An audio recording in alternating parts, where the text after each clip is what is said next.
Welcome to City Times, your number one place for Manchester City match updates, transfer news, and behind-the-scenes training action.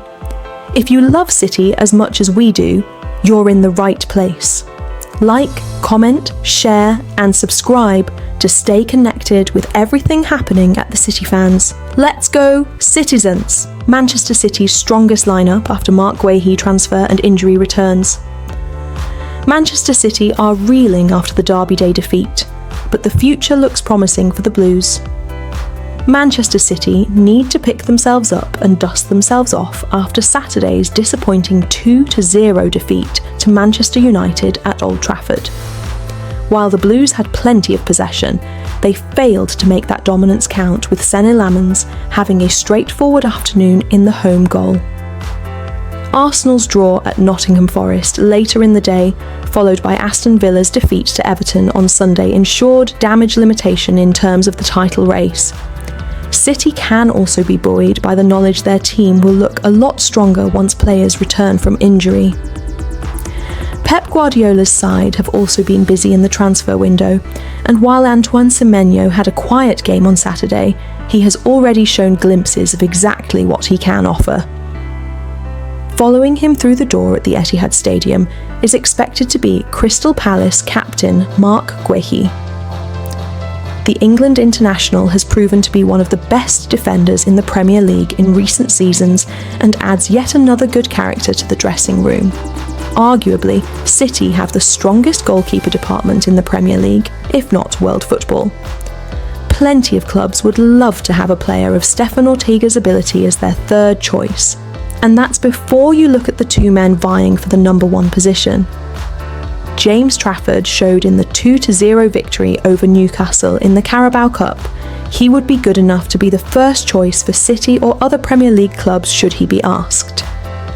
However, Gianluigi Donnarumma is the first choice at the Etihad Stadium for a reason, and he showed it against United. Out of the entirety of the City squad, Donnarumma was the one who least deserved to be on the losing side this weekend. He produced some great saves before United finally managed a breakthrough, and he would retain his spot when all players are available.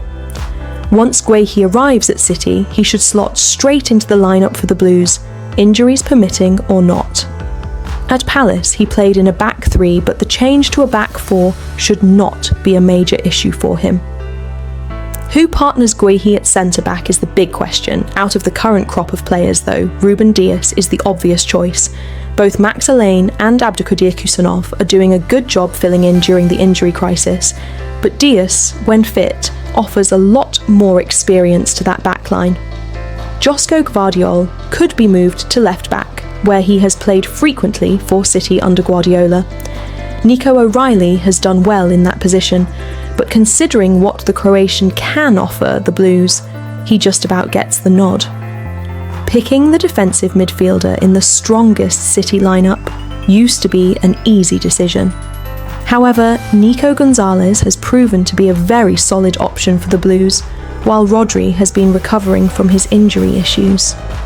That being said, when both men are fit, you would favour Rodri sitting in front of the defence. There is no player in the world who Guardiola would trust more than the Spaniard to feature there, so he remains City's strongest option. Ahead of him slightly in midfield are arguably the trickiest spots to nail down in this team. As captain, Bernardo Silva gains a place, albeit you could argue the merits of picking Tijani Reinders instead. The Dutchman is positioning himself to replace Bernardo should the Portuguese midfielder choose to leave City at the end of the season. In our opinion, Phil Foden would also make this team alongside either Bernardo or Reinders. Foden may not always be the most consistent player, but when he is at his best, there are few in the world who can stop him. On the wings, new signing Semenyo has shown enough to prove he can be a great fit for this City team. His versatility is also a major strength for the Blues and allows Guardiola to keep the opposition guessing.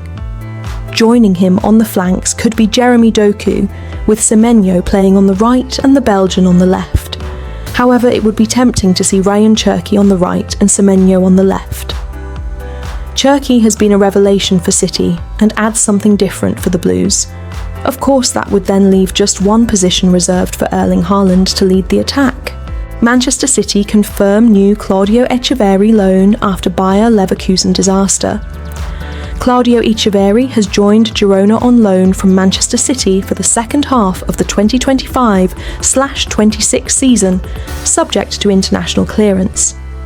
Claudio Echeverri has joined Girona on loan from Manchester City for the second half of the 2025/26 season, subject to international clearance. Echeverri spent the first half of this season on loan at Bayer Leverkusen, but the move was a disaster. The City youngster was named in a Bundesliga starting 11 just once in his time in Germany, making 6 league appearances in total. He fared a little better in the Champions League, appearing in 5 of Leverkusen's 6 European outings, albeit the one game he didn't feature in was Leverkusen's victory over City at the Etihad. Echeverri will now spend 6 months with sister club Girona in a bid to stake his claim for a place in Argentina's World Cup plans and to show that he has what it takes to make it back in Manchester. Echeverri arrived at City from River Plate in January 2025 and made his City debut when coming off the bench in the FA Cup final. The 20-year-old was subsequently named in City's Club World Cup squad and started against Al Ain before suffering an unfortunate injury.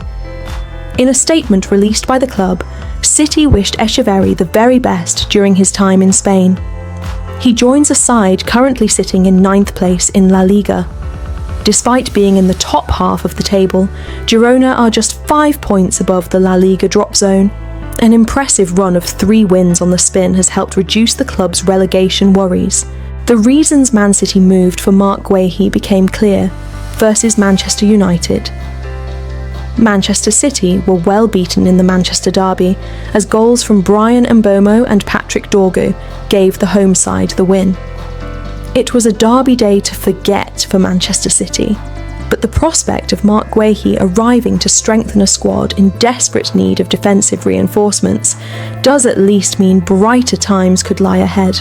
City were well beaten by Manchester United at Old Trafford, and their performance offered nothing and deserved nothing.